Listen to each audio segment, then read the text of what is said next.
पर बात कर चुके हैं, वृत्त पर। ठीक है, देखो आप लोग वीडियो को देखते नहीं हो और थोड़ा सा देखकर उसको स्किप कर देते हो या तो बढ़ा देते हो, तो ऐसे कुछ समझ में आने वाला नहीं। हम यहाँ पर पढ़ा रहे नहीं, यहाँ पर हम आपको सिखा रहे हैं, इसलिए सीखने आए हो तो पूरा वीडियो को अंत तक देखो। हम यहाँ पर कंसेप्ट तुमको दे रहे हैं, इसलिए अच्छा से देखो, एकदम बेहतरीन से पढ़ा रहे हैं। बस तुम डिटेल में देखो, बढ़िया से देखोगे तभी समझ पाओगे, ऐसे दिक्कत होगा तुमको। समझ रहे हैं? आप जो ट्यूशन में पढ़ते हो वहाँ पर जो समझाया जाता है, हम वहाँ से बेहतर यहाँ पर समझा रहे हैं, तो आप अच्छे से सीखो। आई बात समझ में? पूरी वीडियो को अंत तक देखो, सपोर्ट करो, चैनल को लाइक करो। ठीक है, देखो पूरा, थोड़ा सा देखते हो बस स्किप कर देते हो, आगे बढ़ा देते हो, कैसे समझ में आएगा? इसलिए आपसे रिक्वेस्ट है, इससे पहले हम वृत्त का बना चुके हैं, अब उसको एक बार जाकर देखो। नहीं समझ में आए कमेंट करो, दिक्कत हो तो बोलो, आई एम रेडी, हम तैयार हैं। तो आज हम बात कर रहे हैं वृत्त सर्कल। देखो वृत्त के अंदर का भाग, वृत्त के जो अंदर का 3 भाग होता है। वृत्त का कितना भाग होता है? 3 भाग है। ये वृत्त है और ये आपका वृत्त का ये हिस्सा है आपका। एक तो हिस्सा ये वाला जो भाग देख रहे हो, जो वृत्त के अंदर जो भाग होते हैं उसको हम लोग बोलते हैं अभ्यंतर। कोई भी बिंदु तुम वृत्त के अंदर डाल दोगे ना, जैसे पॉइंट ए डाल दो तो ये कहलाएगा अभ्यंतर बिंदु, है ना। इंटीरियर पॉइंट्स इंग्लिश में बोला जाए तो इंटीरियर पॉइंट्स, अगर हिंदी में बोला जाए तो अभ्यंतर बिंदु। अब या तो वृत्त के बाहर कोई पॉइंट होगा, वृत्त के बाहर अगर कोई पॉइंट है, कोई बिंदु है, तो उसको बोलेंगे बहिर्मार्ग बिंदु, बहिर्मार्ग बिंदु। अब या तो तीसरा क्या केस हो सकता है? एक तो अंदर हो सकता है बिंदु, एक तो बाहर हो सकता है बिंदु, तीसरा केस हो सकता है इस सर्कल के ऊपर बिंदु हो सकता है। 3 पार्ट में बांटा गया है। ये चीज तो क्लियर हुआ। वृत्त के अंदर का भाग, एक तो वृत्त हो सकता है, यानी वृत्त के ऊपर कोई पॉइंट्स बिंदु हो सकते हैं, या वृत्त के बाहर भाग हो सकते हैं, वृत्त के अंदर। समझ गए? अब हम बात करते हैं जीवा क्या है। बाबू देखो, आपको हम बताए थे ये आपका वृत्त है। वृत्त का ये जो बिंदु होता है इसको बोलते हैं हम लोग, ये आपका फिक्स पॉइंट कहलाता है ना। ये आपका फिक्स पॉइंट कहलाता है, इसको हम लोग केंद्र बोलते हैं। ठीक, ये जो केंद्र से सर्कल पर कोई भी ज्वाइंट कर दो, सर्कल पे बहुत सारे पॉइंट्स है, सर्कल मतलब वृत्त पे बहुत सारे बिंदु हैं। बस आप कुछ नहीं करना, ज्वाइन कर देना। यहाँ से यहाँ जब ज्वाइन कर दें, ये जो फिक्स बिंदु है, ये जो फिक्स बिंदु यहाँ से ज्वाइन कर दिए, इस पर बहुत सारे बिंदु हैं। ये जो वृत्त बना है बहुत सारे बिंदु को मिलाकर बना है, तो हमने जस्ट ज्वाइन कर दिया। तो ये जो फिक्स बिंदु से ये जो हमने ज्वाइन किया, तो ये जो रेखाखंड बना, ये रेखाखंड हमारा त्रिज्या कहलाता है। ये बिंदु आपका केंद्र है। ठीक, अब इसको बोलता है हमारा, ये जो होता है फिक्स डिस्टेंस होता है, यहाँ से यहाँ तक ये जो फिक्स डिस्टेंस है, यही हमारा रेडियस कहलाता है। रेडियस मतलब अंग्रेजी में रेडियस और हिंदी में त्रिज्या बोलता है। इसको हम लोग आर से डिनोट करते हैं। बाबू क्या से डिनोट करते हैं? आर से। समझ रहे हैं? फिक्स डिस्टेंस हो गया। ठीक, अब बाबू देखो, यहाँ से यहाँ तक तुम ये जो केंद्र से यहाँ ज्वाइन कर दिए, तो यहाँ से यहाँ तक का जो दूरी है आर है, तो यहाँ से यहाँ तक का दूरी क्या होगा? ये भी तो त्रिज्या ही है। तो आर प्लस आर क्या हो गया? हमारा 2r हो गया। ये जो 2r होता है, ये पूरा जो कहलाता है इस वृत्त का आपका व्यास कहलाता है। इसको d से डिनोट करते हैं बाबू, यानी कहीं ना कहीं जो d होता है वो 2r के बराबर होता है।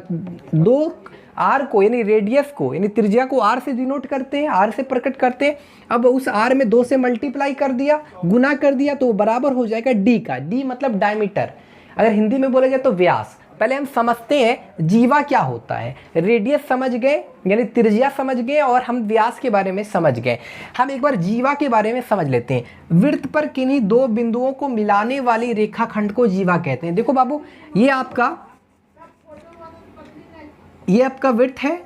वृत्त के कोई भी 2 बिंदु को ज्वाइन, ये वृत्त में बहुत सारे बिंदु यहाँ से ज्वाइन कर दिया हमारा, तो ये जो ज्वाइन करने वाले रेखाखंड देख रहे हैं आप, इसी को हम लोग, ये वृत्त का सेंटर है, ये जो ज्वाइन करने वाले ये जो आप रेखाखंड देख रहे हैं, ये रेखाखंड देख रहे हैं, इसी को जीवा बोलते हैं। क्या बोल रहा है? वृत्त पर किन्हीं कोई भी 2 बिंदु हमने ले लिया, एक ये बिंदु एक ये बिंदु, दोनों बिंदु को हमने इस तरीके से ज्वाइन कर दिया। ज्वाइन मतलब जोड़ दिया, तो ये जो रेखाखंड बने, इसी रेखाखंड को हम लोग जीवा कहते हैं। ये चीज क्लियर? ठीक, तो यहाँ पर ये भी जीवा हो गया, ये भी जीवा हो गया। लेकिन एक ऐसा जीवा है यहाँ पर, जो जीवा एक ऐसा जीवा है जो आपका केंद्र से पार होता है।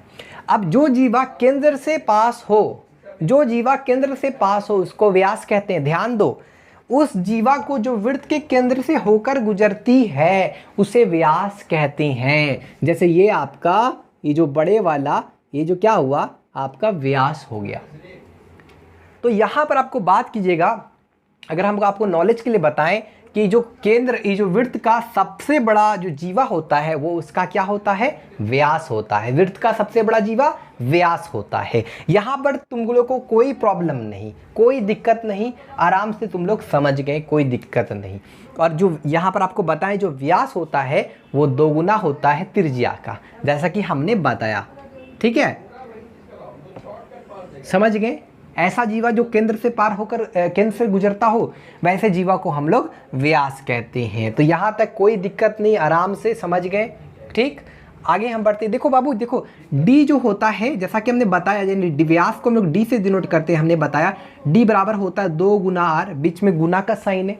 तो आर बराबर क्या होगा बाबू, आर जो होगा वो बराबर होगा d/2 के, यानी जो त्रिज्या होता है वो व्यास के हाफ होता है। समझो, जो त्रिज्या होता है वो व्यास के हाफ होता है, और जो व्यास होता है त्रिज्या का दोगुना होता है। क्लियर, आराम से देख सकते हैं। ये जो पूरा व्यास है, त्रिज्या का क्या है, r + r, व्यास बराबर व्यास यानी d बराबर 2r, और हमारा r कितना हो रहा है, बस d में यानी व्यास में 2 से डिवाइड दे दो, तो r बराबर d/2, यानी त्रिज्या जो है क्या है, व्यास का हाफ, व्यास का हाफ कर दो, त्रिज्या के बराबर हो जाएगा। तो यही चीज़ आई होप आपको समझ में आया। ठीक है, हम आगे बात करेंगे आर्क के बारे में। ठीक है, चाप क्या होता है उसके बारे में हमको डिस्कशन करना ज़्यादा ज़रूरी है। दो बिंदुओं के बीच के वृत्त के भाग को एक चाप कहते हैं। दो बिंदुओं के बीच के वृत्त के भाग को समझते हैं हम, इसको आर्क यानी चाप किसको कहते हैं। बाबू, ये आपके पास वृत्त बना है, इस वृत्त पर हम कोई दो बिंदु ले लेते हैं। एक बिंदु हमने ले लिया A, एक बिंदु हमने यहाँ पर ले लिया B।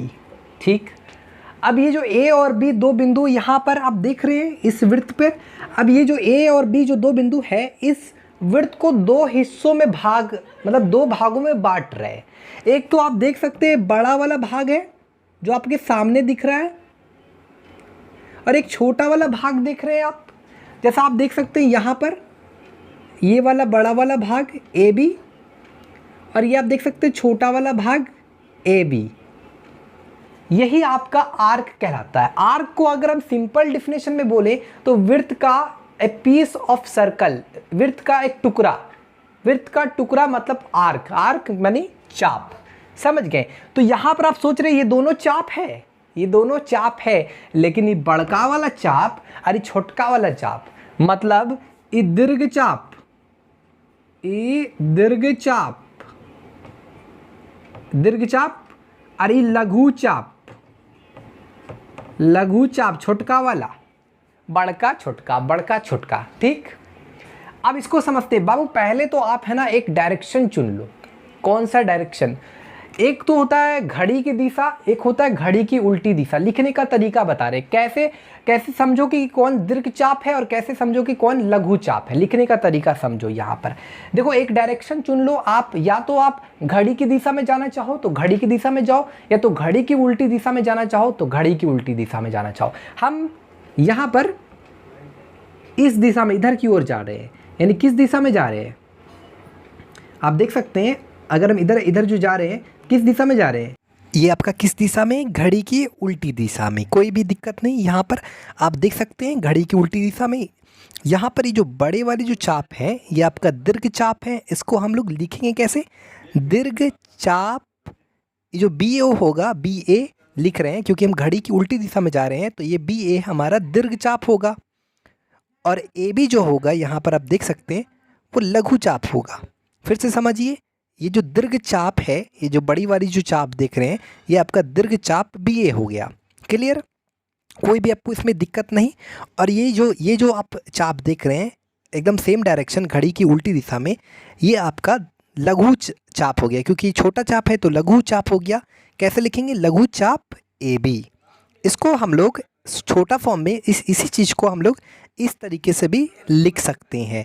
यहाँ पर एक चीज़ समझ लीजिए क्लियर तरीके से, डायरेक्शन बहुत मायने रखता है। आप किस डायरेक्शन में ले रहे हैं, आप घड़ी की दिशा में ले रहे हैं या घड़ी की उल्टी दिशा में ले रहे हैं। अगर आप घड़ी की दिशा में लेते तो हमारा दीर्घ चाप जो होता वो AB होता, और हमारा लघु चाप BA हो जाता है। ठीक है, खैर हम दीर्घ चाप बी ए को हम लोग ऐसे भी लिख सकते हैं शॉर्ट फॉर्म में, और लघु चाप ए बी को हम लोग इस तरीके से भी दिखा सकते हैं शॉर्ट फॉर्म में। यहाँ तक तो कोई दिक्कत नहीं, आराम से क्लियर भी हो गया। ठीक है, हो गया, समझ गए। दीर्घ चाप को बी ए इस तरह से लिख देंगे और लघु चाप को ए बी है तो इस तरीके से लिख देंगे। ठीक, अब समझो आर्क जो कट हो रहा है, या तो वो इक्वल आर्क भी कट हो सकता है, बराबर बराबर चाप भी हो सकता है।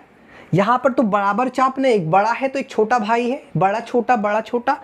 मान लो अगर यहाँ पर ये आपका विड्थ है और बिंदु हम यहाँ पर ले रहे हैं, तो यहाँ पर देख सकते हैं ये दोनों जो आर्क है, ये आर्क का जो लेंथ है, लंबाई है, और इस आर्क का जो लंबाई है ये सेम है, एकदम एग्जैक्ट वहीं पर पॉइंट लेना है जहाँ पर आर्क सेम कट हो सके, काटा जा सके, तो सेम है।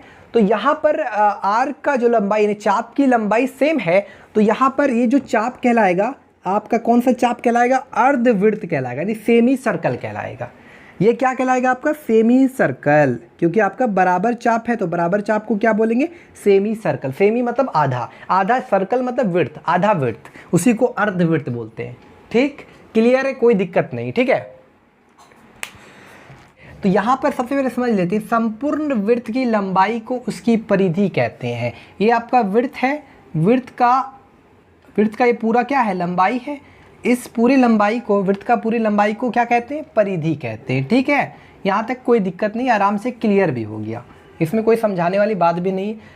अब हम बात करेंगे वृत्तखंड का। वृत्तखंड क्या होता है पहले वो समझते हैं। ये आपका वृत्त हुआ, और कोई भी इस वृत्त पर कोई दो पॉइंट ले लेते हैं हम, एक पॉइंट ए ले लेते हैं, एक पॉइंट बी लेते हैं।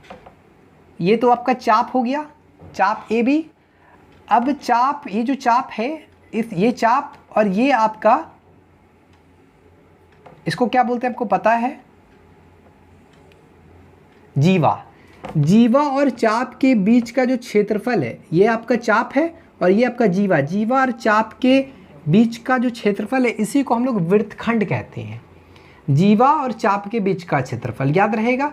तो ये बड़ा चाप है तो इसको हम लोग, बड़ा चाप और जीवा के बीच का क्षेत्र है तो इसको हम लोग बोलेंगे दीर्घ वृत्तखंड बोलेंगे, और इसको बोलेंगे लघु वृत्तखंड। समझ गए? वृत्तखंड किसको बोलते हैं? जीवा और चाप के बीच का क्षेत्रफल को। ये क्योंकि ये आपका छोटा चाप है तो इसको हम लोग बोलते हैं लघु। छोटा चाप और आपका, छोटा चाप और इसका जीवा के बीच का एरिया है तो इसको, जीवा के बीच का क्षेत्रफल, तो इसको लघु वृत्तखंड बोलेंगे, और इसको क्या बोलेंगे? दीर्घ वृत्तखंड। इसका इस क्षेत्रफल को, ये वाला क्षेत्रफल को। ठीक है, और ये क्षेत्रफल को लघु वृत्तखंड। अब आते हैं त्रिज्या खंड। क्या होता है त्रिज्या खंड? दो रेडियाई, यानी दो रेडियस और चाप के बीच का क्षेत्रफल। तो जैसे ये आपका वृत्त है, ठीक, दो रेडियस, ये आपका केंद्र है, दो रेडियस मतलब दो त्रिज्या। यहाँ पर एक पॉइंट ए ले लेते हैं, यहाँ पर एक पॉइंट बी ले लेते हैं, यहाँ से यहाँ ज्वाइन किए आपका, और यहाँ से यहाँ ज्वाइन किए, तो दो त्रिज्या हो गया। और ये आपका क्या हो गया? आर्क हो गया। तो दो त्रिज्या और आर्क के बीच का ये जो एरिया है, इसी को त्रिज्या खंड बोलते हैं, यानी सेक्टर बोलते हैं। ठीक है, अब क्योंकि यहाँ पर ये छोटा एरिया है तो इसको हम लोग बोलते हैं आपका लघु त्रिज्या खंड, और ये बड़ा एरिया है तो इसको हम लोग क्या बोलते हैं? याद रखिएगा, दो रेडियस और आर्क यानी चाप के बीच का क्षेत्रफल, दो रेडियस और चाप के बीच का क्षेत्रफल त्रिज्या खंड कहते हैं। जैसे कि हम यहाँ पर देख सकते हैं, ये जो छोटा क्षेत्रफल है इसको हम लोग बोलते हैं लघु त्रिज्या खंड, और ये जो बड़े वाले जो क्षेत्रफल देख रहे हैं आप क्लियर तरीके से, इसको हम लोग बोलते हैं दीर्घ त्रिज्या खंड। ठीक है, ये भी चीज़ क्लियर हो गया। ज़्यादा शेयर कीजिएगा, सपोर्ट कीजिएगा। Thanks for watching this video.